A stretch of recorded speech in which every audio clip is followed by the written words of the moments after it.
안녕하세요. 별밤 산책지기 임예은입니다. 책과 함께하는 이 시간이 오늘 하루도 열심히 산 여러분께 힐링이 되길 바랍니다. 여기는 심야 낭독회 별밤 산책. 자, 그럼 시청자 사연을 통해 책을 추천해드리는 북큐레이션 코너로 넘어가 볼까요? 경남 창원에서 전무진님이 사연 보내주셨습니다. 안녕하세요. 저는 임용고시를 준비하는 아들을 둔 50대 아버지입니다. 아들은 코로나가 터진 2020년부터 지금까지 노량진에서 3년째 공부하고 있습니다. 항상 긍정적이고 밝은 아들인데 첫 해, 두 해 떨어지니 자신감이 많이 떨어졌나 봅니다. 본인은 괜찮다고 하지만 전화 목소리에서 힘듦이 느껴졌습니다. 제가 대신 공부를 해줄 수도 없고 또 여행을 보내주고 싶어도 공부하는 아들이라 시간이 아까울 것 같고 힘들어하는 아들이 머리와 마음의 환기를 할 수 있을 만한 책 좀 추천해주세요. 전무진 아버님 사연 감사합니다. 사연에서 아드님에 대한 걱정과 또 사랑이 동시에 느껴지네요. 아버님 말씀처럼 고시준비생에게 시간은 너무 소중해서 직접 여행보다는 간접 여행이 더 좋을 수도 있겠네요. 그럼 아드님께는 최인호 작가님의 산다는 게 지긋지긋할 때가 있다 책을 추천드립니다.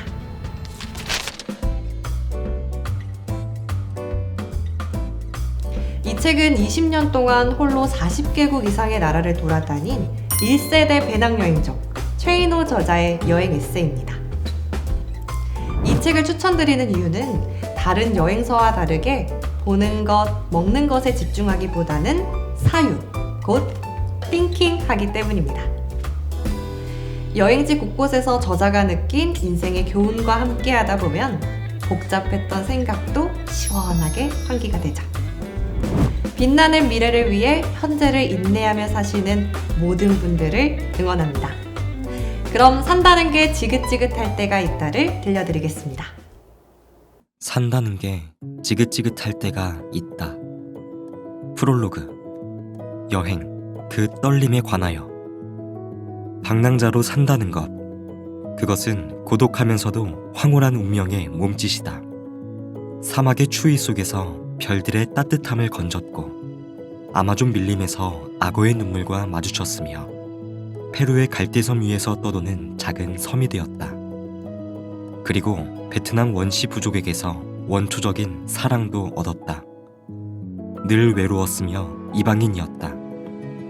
어쩌면 나의 방랑은 안락한 삶의 방식을 거부한 고단한 유배의 삶이었을지도 모르겠다. 한 곳에 푹 꺼진 소파에 나의 욕심과 영혼을 가두지 못한 죗값을 치렀던 것이리라. 하지만 천상에서 버려진 것이 결코 슬프진 않았다. 천상의 규율을 따르는 것보다 바람 같은 영혼의 노예가 되는 것이 더 낫다고 생각했기 때문이다. 방랑의 삶은 결코 존재의 법칙을 따르지 않는다. 오직 영혼과 길의 방향에 구속될 뿐이다. 길이 열려있는 쪽, 특히 작고 굽은 낯선 길이라면 그곳은 방랑자들의 영혼을 유혹하기에 충분하다. 그 길 위로 비가 내리고 눈이 내리고 폭풍우가 몰아친다고 할지라도 그곳이 가지 못할 곳은 결코 아니다. 오히려 방랑은 그 가운데에 존재한다. 갑작스런 변화들은 고요했던 영혼을 흔들고 작은 가슴을 긴장감으로 요동치게 하며 단정했던 머리칼을 미친 사람처럼 만들어버린다. 그런 상황들은 오히려 겉돌기만 했던 인생의 지루한 궤도를 버리고 살아있는 진짜 속으로 영혼을 진입시킨다. 너무나 많은 생각과 보이는 것들이 나를 겁쟁이로 만들어버렸다면 그것들을 지워버리고 그래서 나조차 잃어버릴 때 마침내 방랑이 시작되고 밖이 아닌 진짜 속으로 들어갈 수 있게 되는 것이다. 무언가를 잃는다는 것, 그것만이 방랑의 유일한 조건이다. 헨리 데이비드 소로는 그렇게 자신을 잃어버리고 더 큰 우주를 얻었다. 방랑은 누구도 가질 수 없는 선물을 그에게 안겨준 것이다. 그는 구도자에게 보내는 편지에서 그것을 이렇게 말하고 있다. 미지의 땅은 우리가 경험하지 못한 것에만 있을까요? 모험심을 가진 자에게는 모든 곳이 미지의 땅입니다. 하지만 나태하고 패배한 영혼에게는 광대한 분지와 북극성조차도 시시한 장소일 것입니다. 미지의 땅으로 통하는 길은 당신이 만들어야 합니다. 바로 그것이 당신이 밥을 먹고 옷을 입는 이유입니다. 방랑자의 길은 고독한 구도의 과정이다. 그들에게 신은 새롭게 만나는 모든 것들이다. 새로운 것, 그것은 익숙한 것에 갇힌 나를 구원해주기 때문이다. 화려함으로 충혈된 눈동자에 푸른 바다에 휴식을 주고 일정한 리듬에 젖어버린 귀에 불규칙한 음표들을 선물하며 단 것에만 길들여진 혀에 알싸한 고추의 맛을 안겨주기 때문이다. 그렇게 길 위에서 만난 것들과의 대화는 방랑자의 기도가 되며 그들과 함께 보내는 시간들은 신의 선물이 된다. 그래서 방랑자들은 그 시간을 지배하려 들지 않는다. 오직 그것에 순응할 뿐이다. 작은 존재에 불과한 방랑자의 길은 고독한 구도의 과정이다. 그들에게 신은 새롭게 만나는 모든 것들이다. 새로운 것, 그것은 익숙한 것에 갇힌 나를 구원해주기 때문이다. 낯선 것들 속에는 내가 보지 못한 또 다른 우주가 있다. 하나의 작은 별에 불과한 나는 광활한 우주가 써놓은 시를 읽을 수는 없다. 하지만 슬퍼할 필요는 없다. 우주가 써놓은 그 낯선 시는 이해가 아닌 교감을 원하기 때문이다. 그저 호기심 가득한 눈으로 만지기만 하면 시는 그의 흰 속살을 기분 좋게 내비쳐준다. 그 시들을 만지는 순간 나의 삶도 마법같이 새로운 것들로 변신한다. 속도가 사라지고 한없이 게을러지며 가던 길을 잃어버리게 된다. 그리고 아픈 상처는 꽃으로 피어난다. 나와 다른 우주를 이해하는 방식은 나의 존재 방식을 버리는 것에서 시작된다. 이처럼 우주는 그저 바라보기만 하는 동경의 대상이 아니다. 결코 갈 수 없는 것도 아니다. 나의 길에서 한 발짝만 옆으로 나오기만 하면 된다. 그 옆길에 당신이 동경하던 우주가 있을 것이며 그 우주가 써놓은 수많은 시들이 별꽃으로 피어 있을 것이다. 방랑의 삶은 다른 은하계의 작은 별이 써놓은 한 편의 시임이 틀림없다. 방랑을 거부한 사람들에게는 무척이나 낯설고 어렵기만 한 그런 시 말이다. 나는 지금 그 시의 삼행쯤을 걷고 있는 것이리라. 나의 영혼은 시의 낯선 단어들 위에서 비틀거리거나 시들어가는 것처럼 보일 것이다. 하지만 나의 영혼은 완전함에서 불완전함으로 가고 있는 것이며 평온에서 불안으로 시선을 돌리는 것이다. 다시 말해 시의 삼행이 지어놓은 여관, 쉼표에 잠시 머물고 있는 것이다. 그곳에는 시베리아에서 만난 스위스의 양치기 소녀가, 인도의 바라나시에서 인력거를 끌던 아저씨가, 사하라의 뜨거운 사막에서 검은 눈을 맞춘 히잡 쓴 여인이 함께 묵고 있다. 아마도 영혼에 박혀있는 타인의 시선과 도덕의 바퀴를 모두 제거할 때쯤이면 마지막 시행위를 걷게 될 것이다. 방랑은 런던에서 만난 안개와도 같은 것이다.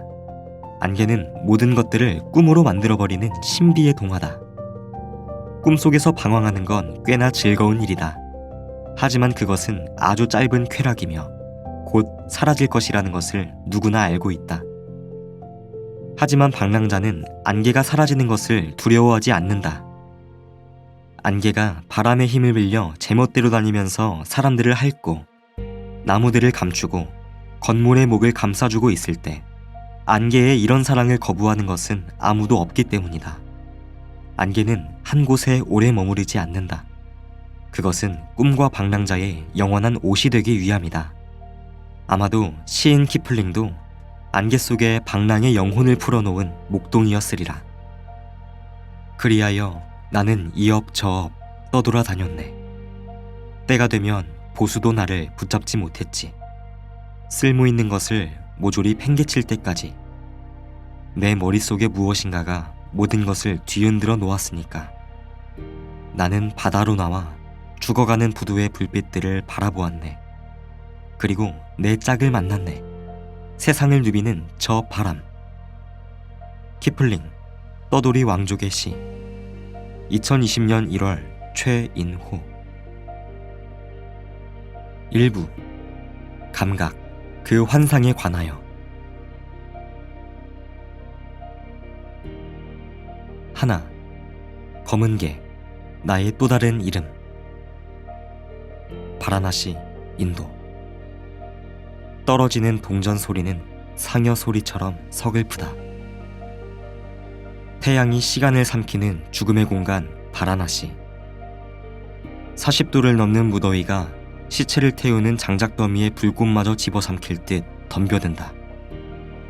하지만 바라나시의 화장터는 그런 뜨거운 태양을 거부하지 않는다. 죽음을 태우는 불꽃도, 삶을 달구는 태양의 뜨거움도 모두 죽음으로 가는 삶의 중요한 과정이라고 말하고 있는 듯하다.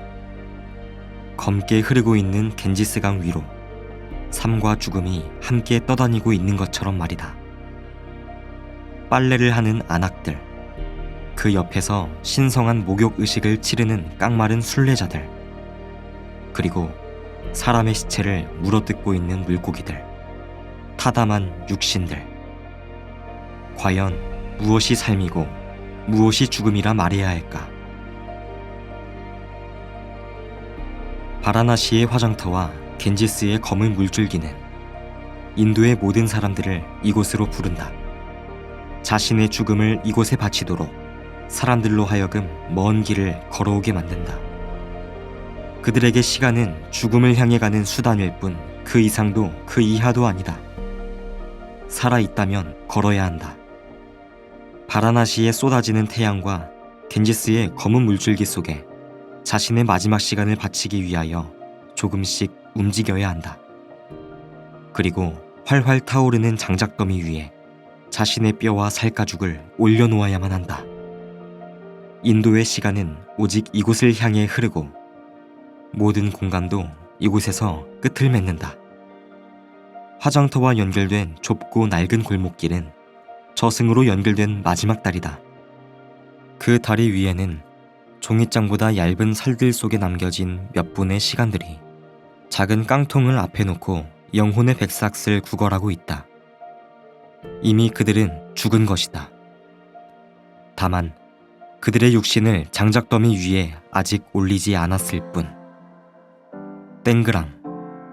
깡통 안으로 떨어지는 동전 소리는 상여 소리처럼 서글프다. 동전을 던지는 이들은 그들의 죽음을 축복하는 것도 슬퍼하는 것도 아니다. 단지 그들의 가난한 영혼이 구석진 골목에서 방황하지 않기를 바랄 뿐이다. 활활 타는 장작더미 위로 그들의 누추한 거죽이 남김없이 녹아내리기를 영원하는 것이다. 하지만 그들의 영혼은 쉽게 강 너머로 가지 못한다. 그들 앞에 놓인 작은 깡통은 그들이 살아온 공간보다 더 넓기 때문이다. 깡통을 채울 동전은 가문 여름 농부들이 기다리는 비만큼 귀하기만 하다. 하지만 그들은 반드시 살아야 한다. 동전이 깡통을 채울 수 있는 시간만큼 더 살아야 한다. 화장터 반대편에서는 죽음을 훔치며 삶을 연명하는 아이들이 보인다. 황금색과 붉은 핏빛으로 도포된 수의를 훔쳐 화살처럼 달아나는 꼬마들의 거친 숨소리가 고동친다. 그들은 장작더미의 불꽃보다 더 뜨거운 땀을 흘리며 골목으로 사라진다. 아마도 그들은 더 많은 타인의 죽음을 오늘도 기다리고 있을 것이다. 그들에게 타인의 죽음은 결코 슬픈 것이 아니다. 그저 자신의 끼니를 이어가기 위한 생명줄일 뿐. 가족들이 먹고 살려면 어쩔 수 없어요. 엄마도 처음에는 이 일을 반대했지만 내가 돈을 갖다 주니까 아무 말이 없었어요. 인도 영화 속 한 꼬마의 말이 떠오른다. 누군가의 죽음은 누군가의 삶이 되는 이곳. 깡통을 놓고 죽음을 애원하는 노파와 죽음을 훔쳐 살아가는 꼬마들이 한 곳에 머무르는 바라나시. 이곳이 진정 현세가 맞는 걸까? 아니면 내가 귀신에 홀려 피 안으로 들어온 건 아닐까? 나는 이곳에 왜 왔는가? 나는 무엇을 만나고 무엇을 보고 싶어 하는가? 죽음일까? 아니면 죽어가는 사람일까? 아마도 죽음이 아닌 나의 미래를 보고 싶었는지도 모른다. 나는 살점들이 숟가루와 반죽이 된 채 사정없이 던져진 강물 속에 발을 담갔다. 죽음이 흐르는 공간 속으로 나의 삶을 밀어넣은 것이다. 나의 미래를 감각으로 전해받아 현재로 환원하고 있는 것이다. 죽음에 관한 그 어떤 철학자의 논의도 지금 이 순간보다 진실되고 명백하지 못하리라. 죽음은 나의 미래인 동시에 현재다. 강 속에 떠다니는 죽음의 덩어리들이 나의 발목을 간지리며 말을 건다. 보이고 느껴지는 죽음의 형상들은 타인의 것인 동시에 현재적이지만 나의 미래와 연결되어 있다. 그들의 검은 형상은 내 미래의 분명한 색채다. 그렇다면 지금 나는 미래에 존재하면서 지나버린 현재를 반추하고 있는 것은 아닐까? 살점을 뜯고 있는 개들의 입놀림이 어제처럼 익숙하다. 불타고 있는 장작더미 옆으로 검은 개들이 앉아있다. 붉은 두뇌는 피를 삼킨 듯 살기가 돈다. 사람의 눈을 닮았다. 아니, 사람의 눈이다. 벌린 입 사이로 하얗게 드러난 이빨과 끈적이는 침이 나의 숨을 멎게 한다. 하얀색은 언제나 아름다움과 순수함이었다. 하지만 지금은 다르다. 공포는 언제나 자신이 갖고 있던 관념의 범주를 초월하여 등장할 때 더 크게 다가오는 법이다. 그래서일까? 하얀 이빨이 나의 온몸을 빨아들일 것 같다. 흰색이다. 우리의 모든 행동의 방향을 제시해주는 우리 시대의 정신적 색깔이며 그 윤곽이 분명한 태도가 있다. 회색도 아니고 상아빛의 흰색도 아닌 순수한 흰색이 그것이다. 흰색이다. 새로운 시대의 색깔이며 완벽주의자의 시대이자 순수함과 확실성의 시대인 우리의 시대, 신기원을 이룩한 시대 전체를 나타내주는 색깔이다. 흰색, 그뿐이다.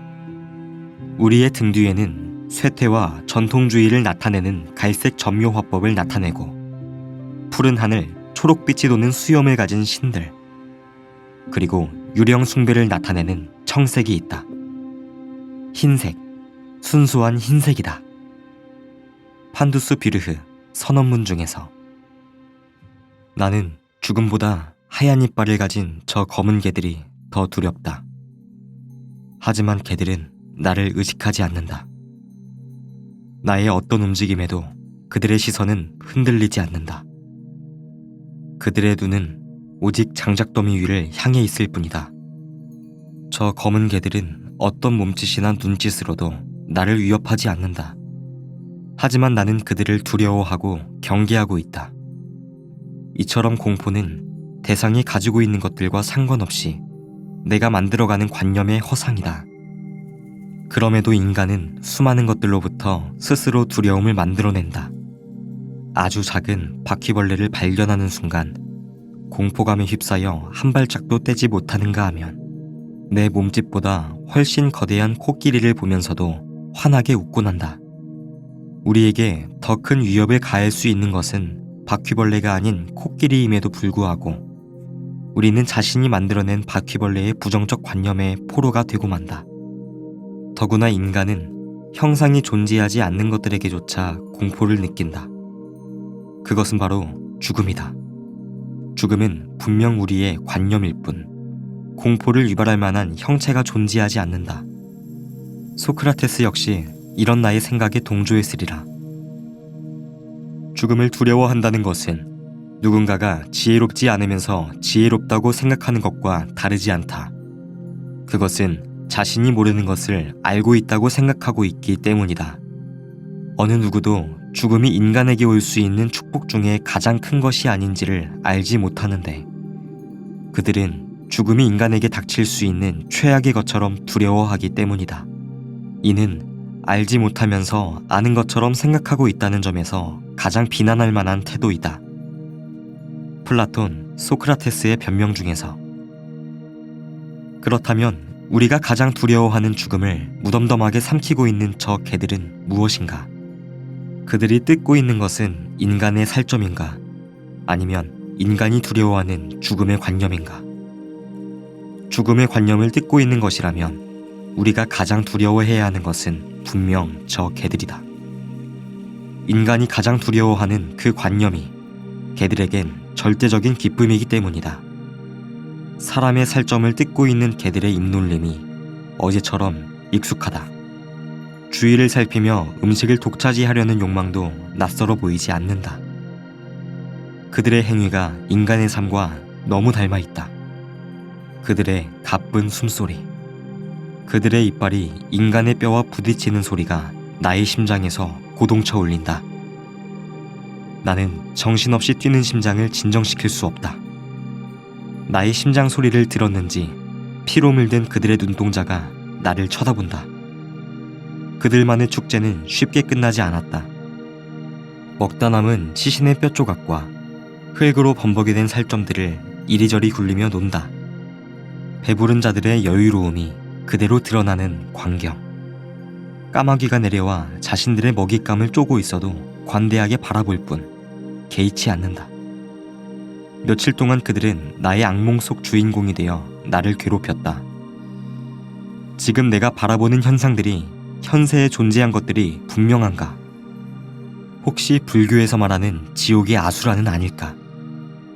주인이었던 인간들이 종이었던 검은 개들의 먹잇감으로 변한 시간. 이것은 분명 현세일 수가 없다. 그렇지만 내 눈앞에 펼쳐지고 있는 이 광경을 현실이 아닌 거짓이라 단정할 만한 어떤 근거도 찾을 수가 없다. 그렇다면 지금 존재하는 시간과 이곳은 무엇이라 말해야 할까? 그 답을 찾을 수가 없다. 지금 나는 장자가 말한 나비의 꿈처럼 축제 후 잠든 저 개들의 꿈속에 존재하고 있는 작은 인간이자 그들의 먹잇감일 뿐이다. 얼른 이 시간과 공간으로부터 탈출하고 싶다. 잠든 개들이 깨기 전에 달아나야 한다. 하지만 발이 내 의지를 무시하고 있는 것인지 아니면 내 의지가 발의 무게를 감당하지 못하는 것인지 한 발짝도 움직일 수가 없다. 오, 정말 내가 저들의 꿈속에 갇힌 거란 말인가? 그렇다면 내가 이곳을 탈출할 수 있는 건 오직 저 개들이 잠에서 깨어나는 것밖에는 없다. 그 순간 장작 더미에 불을 지피던 장의사가 또 다른 시신 조각을 개들에게 던져주었다. 그러자 자고 있던 개들은 또다시 그 살점을 향해 달려든다. 그제서야 나의 발은 그들과 반대 방향으로 빠르게 움직이기 시작했다. 나는 그들의 꿈속에 갇혀 있었던 것이 분명하다. 아, 개들이 물고 가는 저 육신의 조각들. 어쩌면 그것은 나의 것이리라. 그렇다면 내가 돌아갈 곳은 오직 그들의 꿈속이라는 것을 어떻게 거부할 수 있을까? 파라나시 저녁 하늘에 붉게 해지고 저무는 강가 강 물결 위에 꽃등 뜨네. 고요히 숨결 깊어진 수면 위로 슬픈 꽃등 그림자 떨어져 흔들리며 떠가네. 눈이 맑은 소녀야 작은 손으로 꽃을 팔며 미소 띤 얼굴에 노래 부르는 너에게 꽃 하나 사서 불을 붙여 기도하듯 두 손으로 강물 위에 놓느니 달빛 젖은 강물 위로 꺼질 듯 작은 생명 하나 불꽃 시를 쓰며 가는구나. 어둠의 강가 강에 혼자 앉아 다짐한다. 이제 삶이 무엇인지 더 묻지 않으리라. 내가 누구인지도 다시 묻지 않으리라. 시간의 강물인 대지 위를 흐르며 저 꽃등처럼 목숨 사르어 시를 쓰며 떠가면 되리라. 이성선 깊은 강. 둘. 카페. 우울하고 낭만적인 시간. 파리, 프랑스. 열정이 주름처럼 새겨진 도시는 우울하다. 파리는 작은 도시다. 하지만 그 어느 곳보다 매혹적이다. 파리는 인간의 오감을 우울함으로부터 탈출시킨다. 특히 개선문과 콩코드 광장이 서로를 끌어안을 듯 뻗어있는 샹젤리제 거리와 바토무슈 유람선 선착장으로 가는 짧지만 긴 몽테뉴 거리는 우리의 시각을 우리가 통제할 수 없게 만든다. 보들레르는 이 화려한 파리를 보면서 다음과 같이 노래했다. 인간은 일찍이 본 일이 없는 그 엄청난 풍경에 어렴풋하고 먼 이미지가 오늘 아침에 나를 매혹한다. 그리고 이 신비로운 움직임들 위로 영원한 고요가 감돈다. 보들레르 악의 꽃 중 파리의 꿈 중에서. 보들레르의 표현처럼 파리의 거리는 날마다 새로움이 피어난다. 빨갛게 때로는 노랗게 꽃피는 인공 정원이다. 샹젤리제는 평원을 뜻하는 샹과 그리스 신화에 나오는 낙원을 의미하는 엘리제의 합성어이다. 그래서인지 이 거리는 파리의 심장이자 프랑스인들의 낙원이라고 해도 과언이 아닌 듯 보인다. 고급스럽게 배부른 은행, 시간을 즐기는 노천 카페, 누구라도 공주로 꾸밀 수 있을 것 같은 명품 부티크와 화장품 가게, 남자의 부를 상징하는 최고급 자동차 대리점, 아이들의 낙원인 디즈니랜드의 상품들, 그 어떤 것도 이 거리에 어울리지 않는 것은 없다. 이곳은 화려하게 살아 움직이는 유토피아 박물관 그 자체다. 2.5km에 이르는 기역자 모양의 명품 백화점이다.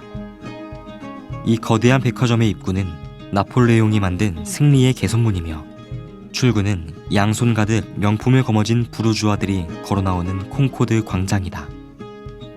하지만 이 거리의 진짜 주인은 차갑게 늘어선 건물들이 아닌가 싶다. 사람들은 단지 그들의 화려함에 넋을 잃어버린 구경꾼에 지나지 않는다. 유리창 너머의 고가의 명품들은 결코 다가갈 수 없는 고대 전시품처럼 구경꾼들에게는 멀기만 하다. 유리창 너머로 비쳐오는 화려한 색깔들은 사람들의 탐욕과 어울리면서 구경꾼들의 걸음을 멈춰 세울 만큼 매혹적이다. 하지만 그들의 화려함은 유혹의 차가운 금속 빌딩과 하늘을 찌를 듯한 수직의 위압에서 나오는 것과는 다르다. 짧은 치마와 긴 가죽 부츠, 빨간 손톱을 드러낸 젊은 여인이 뿜어내는 유혹과도 다르다. 정숙하고 단아한 몸짓, 지적이면서도 섹시한 눈짓, 빨간 립스틱이 잔주름과 어울리는 성숙한 여인의 몸을 닮았다. 나는 분명 순간적일지라도 이 거리의 구경꾼임에 틀림없다. 하지만 구경꾼인 내가 불편함을 느끼는 것은 왜일까?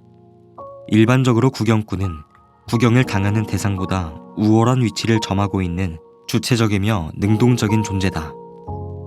구경거리가 제공하는 지속적인 쾌락을 나의 기호적 선택을 통해 즐기기만 하면 되는 것이다. 따라서 구경꾼은 타자에 의해 종속되지 않으며 구경거리처럼 타자를 위해 존재하지도 않는다. 오로지 자신의 감각적 욕망들에 의해서만 순간적으로 구속되는 존재일 뿐. 구경거리가 되는 것보다 구경꾼이 되는 것은 즐거운 일임이 명백하다. 그런데 구경꾼인 내가 건물들의 구경거리가 되어버리다니. 거리의 상점들은 나의 촌스러운 욕망을 거추장스럽게 여기고 있는 것 같다. 그리고 나의 가난한 욕망이 이곳과 결코 어울릴 수 없다며 자신들의 문을 함부로 열지 말라고 경고하고 있는 듯 보인다. 귀스타브 프레퐁은 인간과 도시의 관계를 이렇게 표현했다. 도시를 반드시 높은 곳에서 우쭐대면서 내려다보라. 그것이야말로 파리를 지배하는, 아니 오직 파리에서만 가능한 시선의 자유이다. 자유로운 시선을 통해 대도시는 즐겁고 생기 있는 구경거리가 된다. 귀스타브 프레퐁, 공중에서 내려다본 파리 중에서. 하지만 낡은 배낭을 맨 나는 프레퐁이 말한 것처럼 당당한 구경꾼으로서 이 거리를 우쭐대며 쳐다볼 수 없다. 오히려 나는 파노티콘 속에 갇혀 권력자들의 감시를 받는 수감자처럼 명품 가게 안에 있는 사람들과 그 건물들의 차가운 시선 속에 갇혀버렸다. 배고픈 배낭족의 순진한 욕망이 감시당하고 있는 것이다. 모든 이에게 열려있고 모든 도시의 열정이 주름처럼 새겨진 도시의 거리에서는 모든 계급의 사람들이 사교하는 것, 모든 편견과 증오가 먼지 속에서 증발하는 것을 구경할 수 있다. 쥘 발레의 이 말은 아무 소용없는 아이들의 농담처럼 들릴 뿐이다. 보이지 않는 계급의 장벽이 견고한 건물들의 외관만큼이나 단단하게 바리케이드가 되어 나를 막고 있기 때문이다. 샹젤리제 거리가 시작되는 콩코드 전철역 지하에 차가운 바닥에 웅크리고 앉은 거린들에게도 이 거리는 너무도 먼 곳이다. 이 거리에선 자신들이 구경꾼이 아닌 구경거리가 될 뿐이라는 것을 그들은 이미 알고 있기 때문이리라. 그래서일까? 그들은 차가운 바닥에 엉덩이를 붙인 채 따뜻한 햇살이 넘치는 이 거리로 나올 생각을 하지 않는다. 이 거리는 행복한 걸까? 아니면 우울한 걸까? 매일 아침 너를 사랑하는 사람이 하늘이 하얗다고 말하면 구름은 검다고 말해줘. 결국 구경꾼으로서의 불편함은 나를 이곳을 떠나게 만들었다. 나는 우울함을 안고 세네 강변을 따라 한참을 걸어 내려왔다. 샹젤리제 거리에서의 우울하고 불편했던 감정들이 퐁네프의 다리 너머로 바람과 함께 사라져갔다. 그런 나의 시원한 감정은 퐁네프 다리를 걷고 있는 많은 연인들에게 머물렀다. 오, 저녁 노을이 강과 다리 위에 내려앉았네. 그런데 강과 다리에 붉게 물든 건 노을 때문이 아니라 저 연인들의 뜨거움 때문이라는 것을 뛰고 있는 나의 가슴이 말해주었다. 젊은 연인들은 레오 카락스 감독의 영화 퐁네프의 연인들 속 주인공처럼 발레를 하듯 즐겁게 걷거나 미치광이들처럼 뛰어다니고 있다. 그리고 타인의 시선을 관중 삼아 뜨거운 키스를 즐긴다. 매일 아침 너를 사랑하는 사람이 하늘이 하얗다고 말하면 구름은 검다고 말해줘. 그러면 둘은 사랑하는 거야. 퐁네프의 연인들의 이 대사처럼 그들의 사랑 앞에 현실은 초라한 거짓일 뿐 어떤 의미도 가질 수 없는 것이라고 다리 위의 연인들의 몸짓은 말하고 있다. 점점 시력을 잃어가면서 모든 것을 포기하고 퐁네프의 다리를 전전하며 거린으로 살아가는 화가 미셸과 가난한 고개사 알렉스의 사랑은 몽환 그 자체였다. 그래서 사랑이 무엇인가를 다시금 질문하게 만들면서도 그들이 추구하는 것이 과연 진정한 사랑일까라는 의문도 가지게 했었다. 하지만 지금 퐁네프 다리 위에 있는 연인들의 사랑은 영화와 다른 명백한 실존이다. 그들의 키스는 영혼과 본능의 목마름을 채우지 못해 몸부림치는 육체들의 향연이다. 로댕 미술관에 갇혀있는 키스라는 조각상처럼 이 조각상에는 고요함이 있는데 그 속에는 깊이를 측량할 수 없는 욕망, 세상의 물을 전부 갖다 부어도 죽일 수 없는 목마름이 있다. 하지만 퐁네프의 다리는 단절과 소통의 의미도 안고 있다. 샹젤리제의 거리가 계급과 자본, 소외가 지배하는 곳이라면 퐁네프 다리 건너에 있는 생제르맹 거리는 가난함을 초월한 연인들의 사랑, 예술가와 철학자들의 우정, 초라한 노년의 일상들이 편안히 쉬고 있기 때문이다. 그래서 나는 생제르맹 거리를 여행자의 눈과 첫사랑을 꿈꾸는 소년의 가슴으로 걸어보고 싶었다. 영화 비포 선셋의 남자 주인공처럼 파리의 낯선 여인을 만나 향기로운 에스프레소를 한 잔 마시고 싶어졌다. 몇 년이 지난 후에도 그 향기가 나를 파리의 카페로 데려올 수 있을 정도로 진한 에스프레소를 낯선이와 마시고 싶은 것이다. 그래서 나는 카페 드 플로르의 구석진 자리에 앉았다. 당신을 보았습니다. 지금부터 당신은 나의 사람입니다. 파리에서 카페는 일상 그 자체의 공간이다. 화려하거나 안락한 공간이기보다는 삐걱거리는 불편한 의자와 좁은 테이블, 담배 연기와 커피향이 뒤섞인 우리네 사랑방과 같은 모습이다. 누구든 쉽게 들어오고 쉽게 나갈 수 있는 나그네의 쉼터이기도 하다. 누구와도 금방 친구가 될 수 있는 곳이며 누구에게도 간섭받지 않을 자유가 공존하는 곳이다. 도시의 번잡함과 날카로운 시간도 이곳에선 한가롭게 그리고 부드럽게 느려진다. 온갖 서글픔도 에스프레소 한 잔으로 위로받을 수 있는 곳이다. 대화로 또는 일방적 시선으로 타인과 즐겁게 연애할 수 있는 곳이기도 하다. 해밍웨이도 이 거리의 카페에서 맥주와 커피로 하루를 보내기도 했다. 그러던 어느 날 카페에 온 한 여인을 바라보며 시간도 잊은 채 사랑의 글을 완성했다. 아름다운 여인이여, 나는 당신을 보았습니다. 그리고 지금부터 당신은 나의 사람입니다.